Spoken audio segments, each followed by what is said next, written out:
E aí galera, tudo bem com vocês? Vamos para mais um vídeo aí abordando algumas questões importantes que têm movimentado o ambiente do Cruzeiro. Esse não vai ser propriamente um giro de notícias, porque eu quero focar em um assunto especificamente, esse fato que tem sido questionado por algumas pessoas do Cruzeiro não treinar o suficiente. A polêmica brotou aí nas redes sociais depois que o Cruzeiro divulgou a agenda da semana, algo que o clube faz absolutamente todas as semanas, né? E tava lá descrito que o clube trabalharia em um período todos os dias da semana, ou seja, o Cruzeiro faz um treinamento ou na parte da manhã ou na parte da tarde e não treinando de manhã e de tarde como algumas pessoas acham que seria o ideal. Antes de detalhar um pouco mais o assunto, eu vou fazer aquele merchanzinho, né? Lembrando que o vídeo é feito com patrocínio da Betfair, um site de apostas esportivas que é patrocinador master do Cruzeiro. A Betfair que está com uma oferta para novos clientes de até R$200 em aposta grátis, basta entrar aqui pelo link da descrição, fazer o seu cadastro que é super simples e rápido, faz lá sua fezinha, tenta ganhar uma moeda, mas sempre, hein galera, apostar com responsabilidade para você se divertir, não entre em pilha errada achando que você vai ficar rico não. Um dos maiores críticos ao trabalho do técnico Pepa tem sido o ex-jogador Leandro Guerreiro. No canal Cruzeiro Esportes ele disse ter informação que jogadores do Cruzeiro estariam reclamando de treinar pouco e procurando sessões de treinamento extra fora do clube, e que na opinião dele seria melhor treinar em 2 turnos. Opinião cada um tem a sua, merece respeito, mas tem 2 aspectos primordiais que eu acho que estão acima de opinião. Porque opinião eu acho, você pode achar o que você quiser, é uma questão subjetiva. Agora a gente jamais deve negar a ciência, tá? E o futebol hoje ele não é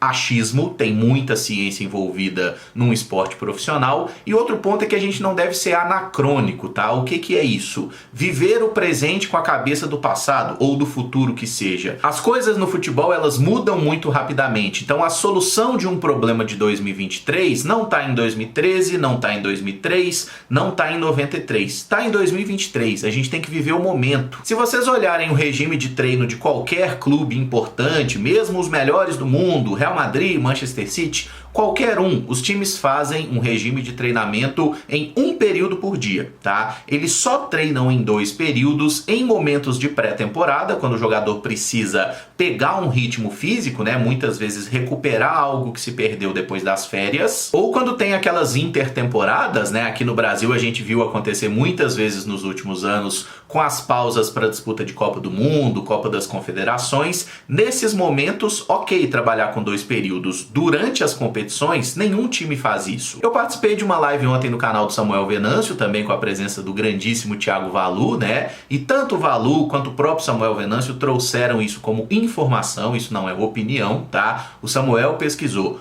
todos os 20 clubes da Série A do Campeonato Brasileiro. Todos eles fazem treinamento em um período, tá? Desde o Botafogo, que está liderando e sobrando no campeonato, até o América, que está disparado na lanterna da competição. Todo mundo treina um período por dia. E por que hoje em dia não se treina em 2 períodos durante as competições? Primeiramente por uma questão de desgaste físico e principalmente, lembrando aqui o ex-técnico do Cruzeiro, Paulo Pessolano, la intensidade. O trabalho hoje em dia ele é feito de forma muito mais intensa do que era há 10 ou há 20 anos atrás, e o jogo de futebol também é muito mais intenso. Os jogadores hoje correm muito mais. E assim como o tempo das sessões de treinamento muda, também mudam os métodos, né? Por exemplo, treino coletivo, aquele 11 titulares contra 11 reservas no campo inteiro, que era super comum, por exemplo, na década de 90 até o início dos anos 2000. Raramente vocês vão ver qualquer time fazendo isso hoje em dia.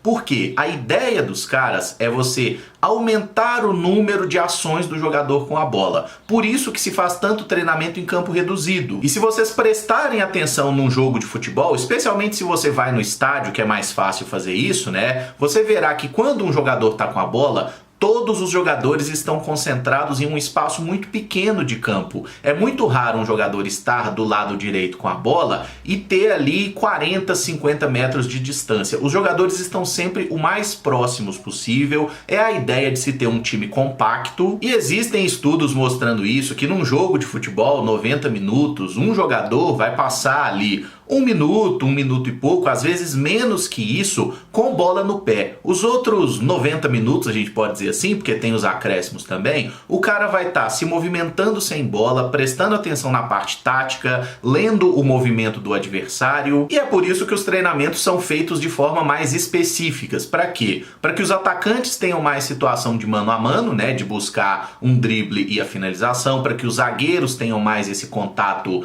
para fazer um desarme, para antecipar. Os meio-campistas também precisam trabalhar muito a transição. Não é que não sejam mais feitos os trabalhos no campo, eventualmente um time titular contra um time reserva. Isso acontece, mas normalmente eles também são feitos com o campo reduzido para maximizar esse contato entre os jogadores e o contato dos atletas com a bola, tá? E tem a parte tática, a questão das movimentações do campo. Tudo isso é treinado, rapaziada, mas é claro que o Cruzeiro não vai divulgar naqueles vídeos que o clube solta eventualmente as movimentações táticas do time. Por quê? Isso não é interessante, você tá entregando ouro pro adversário. O que é que o Cruzeiro vai divulgar nos vídeos institucionais do treinamento do dia? Os goleiros fazendo as defesas, porque é um trabalho específico, é goleiro pulando, né, dando ponte, fazendo aquelas defesas bonitas e tudo mais, é atacante finalizando e fazendo gol, porque isso é palatável, isso é um conteúdo mais interessante e que não vai revelar efetivamente qual é a estratégia do time no trabalho para a semana. E eu tô falando sobre isso porque eu vi muita gente criticando,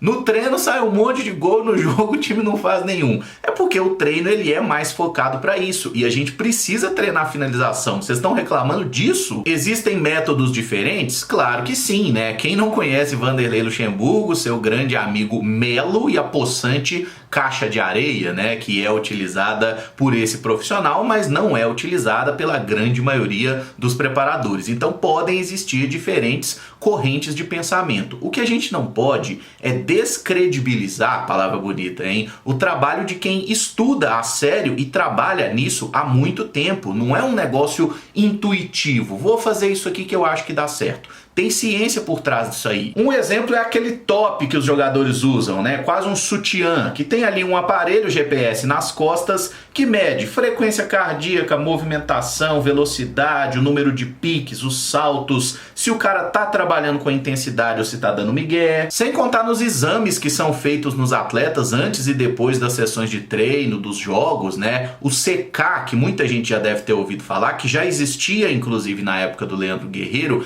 que mede a presença de uma determinada enzima no corpo, que se ela tiver alterada, o jogador está com uma propensão maior a lesões, por isso que às vezes o cara fica fora do treino. E eu não gostaria de individualizar a crítica, mas eu vou ter que fazer essa observação sobre o Leandro Guerreiro, que trabalhou na categoria de base do Cruzeiro por quase 4 anos, né? Acho que foram 3 anos e meio com a antiga gestão, e ele foi dispensado pelo Cruzeiro nessa atual administração da SAF, né? Entre fevereiro e março do ano passado, ele foi mandado embora. Não é a primeira vez que o Leandro Guerreiro faz críticas que eu considero desmedidas ao trabalho do Cruzeiro. E aí eu não sei se ficou nele alguma mágoa pela forma como saiu do clube, não sei se o processo da saída dele foi bem conduzido ou não, isso eu realmente não sei. Mas ele dizer, eu tenho informação, beleza, eu sou super a favor do sigilo de fonte quando é uma informação importante que pode colocar em xeque a integridade do profissional de imprensa, né? Pelo que eu saiba, o Leandro Guerreiro não é jornalista, mas eu nem vou entrar nesse mérito. Então eu super sou a favor do sigilo de fonte. Mas esse não é um caso que coloca a integridade de ninguém em risco, né? E se ele tem essa informação, traz a informação direito. Quem é que está treinando pouco? Quem é que está fazendo essa crítica interna, segundo ele disse? Porque quando você coloca uma informação, mas não dá mais detalhes sobre ela, passa a impressão de que não é informação. E tá tudo bem quando ele coloca isso como opinião. Informação é outra coisa. Informação tem que ter um fundamento para poder ser chamada dessa forma. E quando a gente fala dessa questão de os jogadores procurarem trabalhos adicionais, treinar fora do clube em algum outro momento, isso aí é mais antigo que andar para trás, tá? Jogadores fazem isso há muito tempo e, na minha opinião, isso é algo extremamente positivo, porque mostra que o jogador está comprometido com o trabalho e que ele quer melhorar a sua performance, ele quer render ainda melhor. Ele já sabe que faz o treinamento ali, mas, gente, o jogador não toma essa decisão da cabeça dele, não.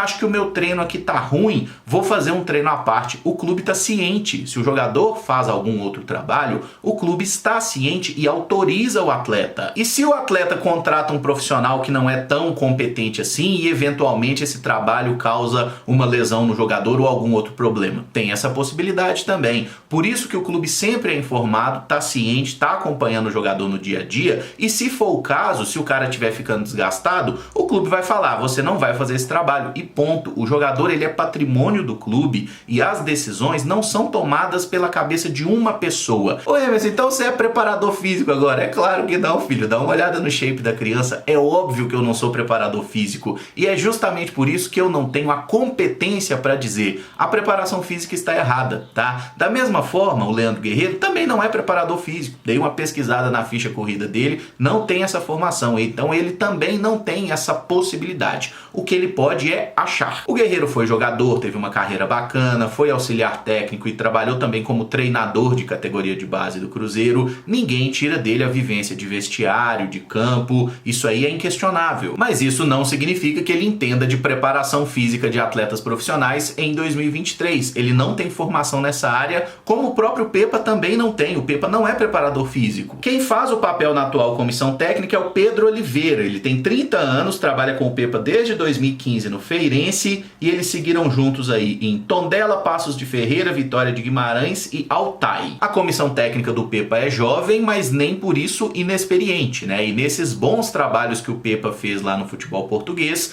o Pedro, né, o preparador físico atual do Cruzeiro, estava trabalhando com ele, tá? Então não é um cara que não está habituado ao futebol. Eu vi que ele trabalhou como fisioterapeuta em alguns clubes anteriormente também. E por ser um cara jovem que se formou há pouco tempo, né, me faz pensar que é um cara que tem a cabeça aberta e que está bem familiarizado com os avanços tecnológicos da medicina, da fisiologia, né? Não é aquele cara que está preso nos mesmos métodos de 20 anos atrás, e isso é muito positivo. E um outro detalhe, se o treino do Cruzeiro está marcado às 10 horas, os jogadores não estão fazendo fila de carro às 9h59 na porta da Toca da Raposa, entrando, trocando de roupa, correndo de qualquer jeito para chegar para o campo e começar o treino. Não é assim, tá? O jogador de futebol hoje, ele tem uma vivência muito mais em prol do futebol. Grande parte dos jogadores, inclusive, tomam café da manhã no clube, alguns podem tomar em casa também, mas a maioria toma café no clube, faz aquelas ativações no campo, trabalho físico de força, eventualmente na academia, tudo isso antes de começar a sessão de treinamento efetivamente. E aí você tem essa sessão de normalmente 1h30 de um treinamento intenso, pau quebra. E depois do treinamento tem o chamado recovery, né? Que certamente você já viu algum jogador postando foto em rede social com essas pernas de boneco Michelin aí, que é um equipamento para evitar a fadiga e acelerar a recuperação muscular. E para encerrar, eu não posso atestar a qualidade dos trabalhos do Pepa, se treina pouco, se treina muito, primeiramente porque ninguém tem acesso aos treinamentos, nem a imprensa, nem a torcida, nem o adversário, ninguém tem acesso aos treinamentos. Isso é algo que fica interno e o Cruzeiro escolhe divulgar um pequeno trecho dos treinamentos para mostrar para a torcida. Se não quiser mostrar nada, é uma prerrogativa do clube também. O que a gente tem o direito e a obrigação de analisar são os jogos, são o produto final dos treinamentos da semana de trabalho. Nos jogos, o time do Cruzeiro te parece mal treinado? A mim não parece. Tem organização, tem padrão de jogo, o time consegue criar. Teve momentos ruins no campeonato, mas já voltou a um prumo que eu considero bem adequado, até pelo nível de atleta que a gente tem. Mas o Cruzeiro erra muito na tomada de decisão e tem alguns problemas de concentração também. Eu realmente não acho que os gols que o Cruzeiro tem perdido nas últimas rodadas ou os gols que o Cruzeiro tomou nos últimos minutos dos 2 últimos jogos sejam necessariamente falta de treino. Eu acho que passa muito mais pelo acerto, né? Pela tomada de decisão correta do jogador dentro de campo. E isso aí é uma coisa que você pode treinar, o técnico tem que treinar sim, mas o jogador em campo é que vai tomar a decisão. Aí é uma coisa individual. Então não há nada a fazer, vamos continuar nessa até que a sorte vire? Não é bem assim, né, galera? Eu acho que o que o treinador pode fazer de forma mais objetiva, se tem um jogador que constantemente está cometendo falhas decisivas, vamos testar com outras peças, tenta dar uma olhada olhada na categoria de base para ver se acha uma solução um pouco mais criativa. E tem um aspecto que eu acho que faz muito mais sentido a gente questionar do que o número de sessão de treinos, é o aspecto psicológico. Se o Cruzeiro realmente tem dado um amparo ideal para os jogadores nessa parte, porque o emocional, gente, às vezes ele conta muito mais do que um aspecto físico ou técnico. Eu não consigo achar uma explicação racional, seja de parte física ou técnica, para o Gilberto estar jogando da forma tão ruim, com essa falta de confiança, com aquela cara de derrota antes do jogo, chorando em entrevista. Eu não consigo achar isso razoável. Não acho que tenha nenhum jogador do Cruzeiro de sacanagem ou errando porque quer, definitivamente não é o caso. Mas se o emocional do camarada não tá em dia, ele vai correr errado, ele vai tomar a decisão errada na hora do jogo, porque a gente é ser humano, cara. A cabeça comanda tudo. E acho que o nosso papel enquanto torcedor do Cruzeiro é cobrar sim do momento em que o resultado não tá vindo, apoiar muito nos jogos em casa, coisa que a torcida do Cruzeiro tem feito de forma recorrente. Mas um detalhe, hein, gente, especialmente para quem tem esse poder de falar para muita gente, quem tem um microfone aí, né, que pode colocar a sua opinião de uma forma que possa desestabilizar ou desinformar a torcida, vamos ter um pouquinho mais de responsabilidade, né? O Cruzeiro já tem problemas o suficiente para resolver, a gente não precisa criar novos. E remédio no futebol é gol, é vitória, tá? Domingo, Cruzeiro e Grêmio, 7 horas da noite lá em Porto Alegre, é fazer a melhor partida possível, lutar muito em campo para os caras conseguirem essa vitória, somar os 3 pontos na tabela que as coisas vão voltar a uma normalidade. Os caras treinam, não é porque a gente não assiste o treinamento que eles não trabalham, e se o time do Cruzeiro fosse mal treinado, a gente estava fazendo companhia pro América lá na parte de baixo da tabela, porque esse América ganhou 3 vezes da gente no início do ano no Campeonato Mineiro, quando a gente tinha aqui um técnico que falava em intensidade, que treinava com muita intensidade, um cara que eu gosto muito, que é o Paulo Pessolano, mas as coisas não estavam encaixando. O futebol nem sempre é tão simples como a gente gostaria que fosse. Acho que eu falei tudo que gostaria sobre esse tema e convido vocês a deixar nos comentários as suas opiniões também, se concordam, se discordam, tá tudo valendo, viu, gente? Vamos trocar uma ideia sobre isso. Se puder também deixar o like no vídeo e se inscrever no canal, eu agradeço muito. Muito obrigado por acompanhar, um abraço e até o próximo vídeo. Valeu!